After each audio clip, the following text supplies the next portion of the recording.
Hi my friends, and welcome back to our Yokogawa CENTUM VP courses, and today we'll continue reviewing the Yokogawa system configuration before we move on to studying ProSafe RS. In today's lesson we will cover the main configuration setting for FCS and HIS.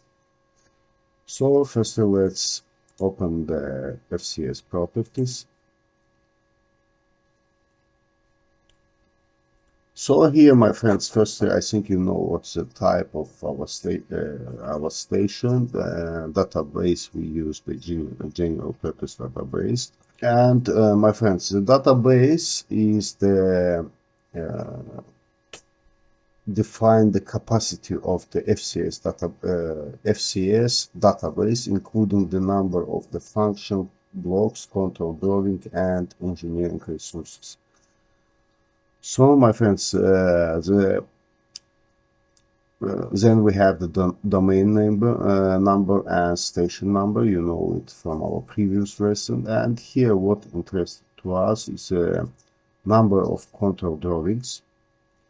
It's depend of our license and model-based engineering. This feature allow us to use the one control drawings for another station and for another logic. And next option is the fast scan. It's used for the signals that require a very fast response from the controller. That means that have these sensors which connected to our Yokogawa system has a very big frequency, and you must change it from here to use it. For example, it's maybe turbine control or compress control.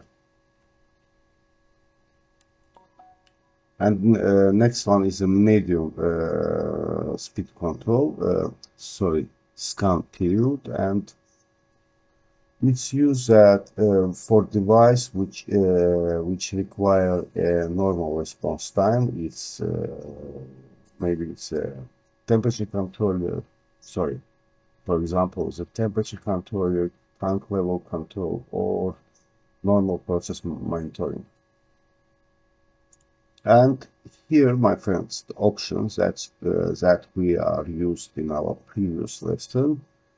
And it's enable for connect the additional functional blocks such as motor control or the switch or CO blocks. And without this, we cannot use this block. And now let's switch to our HIS options. Let's open our HIS. And my friends, in the HIS option, the most interesting thing is it's a buzzer ID, and it's allow us to multiply HIS station to share the same alarm buzzer. For example, HIS 1 and HIS 2 both have the buzzer ID A. And when alarm occurs, the buzzer sound on the both station, and operator have to acknowledge the alarm on the HIS 1, and the buzzers will stop in the HIS station 2. And the same you can apply to operator group. If the HIS station has the same operation group ID, you can acknowledgement or you can send alarm with between the stations.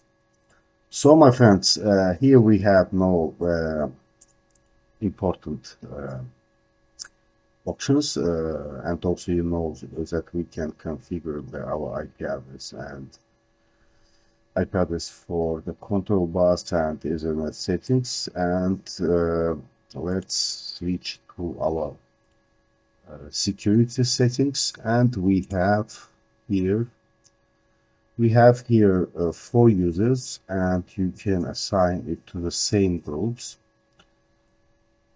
And also you can assign the access for this group and for the group and for the users. The first user is off user. It's additionally, commonly it's used for the only monitoring.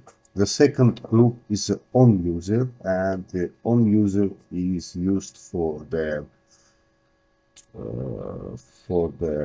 operation and monitoring. Engineering using is used for the maintenance operation, and proc users used for the OPC and get data from OPC. And here, my friends, you can set the privilege level of your users. You can change it. And here, my friends, if you want to change the password, we have the password menu here, and we have additional menu, but we are not using it by default. And my friend, the last option which I want to show you here, it's operation mask, and we used it in our previous lesson. So why we need it? The operation marks are the labels that can be assigned to cards to identify equipment or the control access. And each operation marks has the label up to 8 character and color, and also it has the required privilege level and install or remove the operation. And operation marks help operator quickly identify equipment and control who is allowed to operate it. And my friends, that's all for today. And but before we finish this lesson, I want to give you some exercise. If you have your Yokogawa system, the first it's you must create new project, configure it, and assign the privilege level for your users. So, my friends, that's all for today, and I wish you good health and good life. Subscribe to our channel and hit the like button if you enjoy the video. See you in the next lesson.